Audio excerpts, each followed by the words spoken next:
The cool thing about working on a DVD magazine on special effects is that occasionally, the movie studios will send over some interesting stuff that the average movie fan will never see.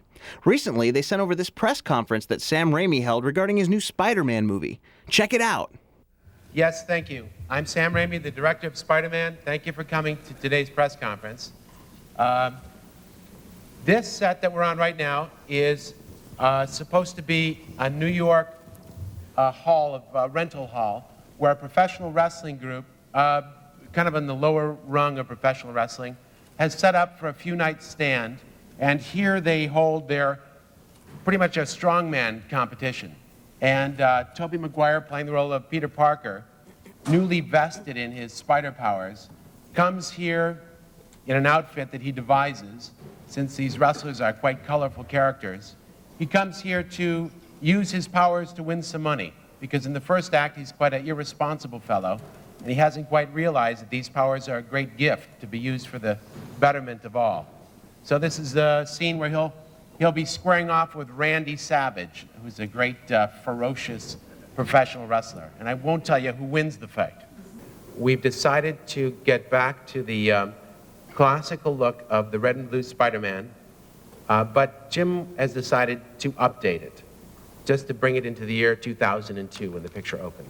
What we really were after was to give Tobey an outfit where he could display maximum flexibility, really display his physical prowess. You know, he's really been working out for this thing, and I think that's what the audience loves about Spider-Man, not the Schwarzenegger look, but rather the fact that he's this graceful dancer. The guys and girls who read Spider-Man comic books are so into the outrageous movement that Spider-Man generates as he swings through these tremendous arcs, like 90 miles an hour through the city of New York.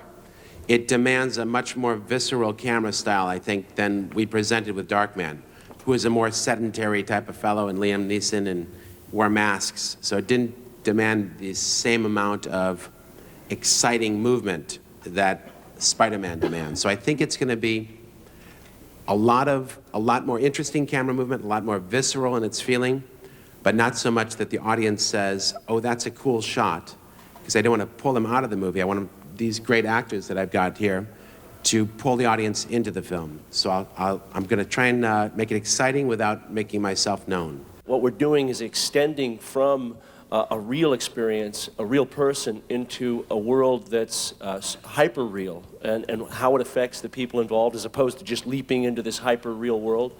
And I believe our challenge, and it's a significant one, is to make a seamless transition between things that we can do that support the business of the development of the character and all the characters in the film, and make the effects not become obvious and not become distracting.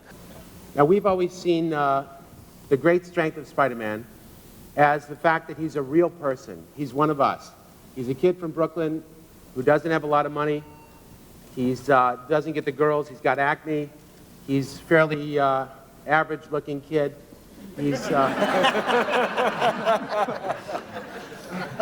well, slightly better than average. And he's one of us. Unlike Superman from the planet Krypton or other fantastic heroes, he's really a kid that we identify with. And this kid is vested with these powers, or perhaps cursed with these powers. But the important thing is he's one of us. Now, in the comic book, which I'm a giant fan of, he is a genius. And we're going to keep that. He's a very smart kid. But when he can develop a material that even 3M Corporation can't seem to develop, it starts to distance him from a real human being. It distances him from the average kid in high school. So we felt that the best thing to do was, since he's bitten by this spider and takes on the powers of the spider, crawling the walls, the ability to leap like some leaping spiders have, the great proportionate strength of a spider relative to his size, we felt it was a logical progression to let him also spin his own webs. And in that way, keep him a complete human being that we could identify with, and being consistent with, well, once he's bitten by the spider and takes on all of the powers, why just take on 4 of the 5? Why not just take on all 5?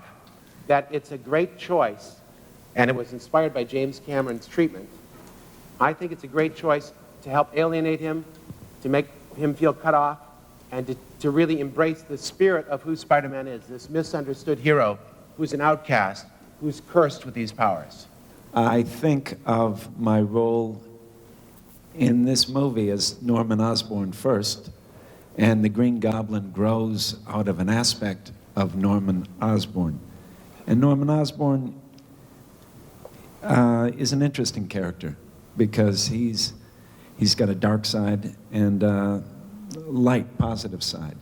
He believes in science. He's interested in developing the physical and mental capabilities of a human being through science.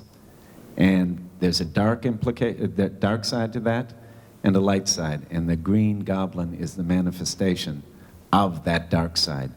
I think I can especially relate to Spider-Man, that side of my character, because I feel like a superhero in general in my life. No, I think he's a great character, and one of the main themes, which is with great power comes great responsibility, and I think there's great power in just being alive and being a human being, and I think within that there's great responsibility. Every day that I wake up, I have a responsibility to myself and to others to live an estimable life and to be an example for people around me.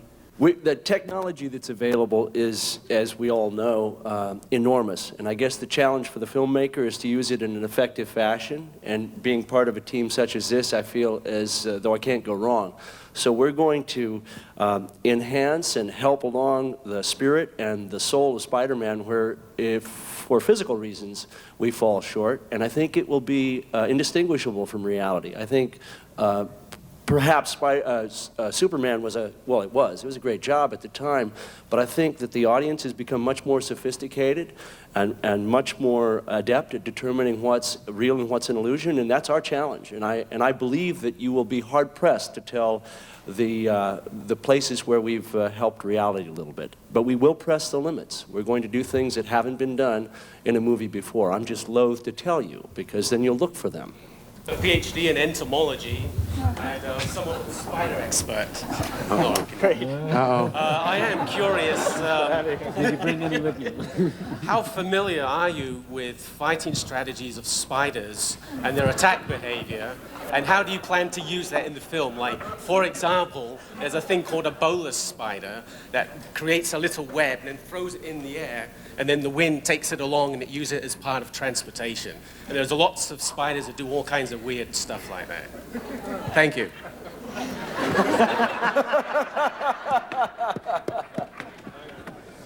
Well, like any director directing Spider-Man, of course I've studied the fighting techniques of all of the different genuses of spider.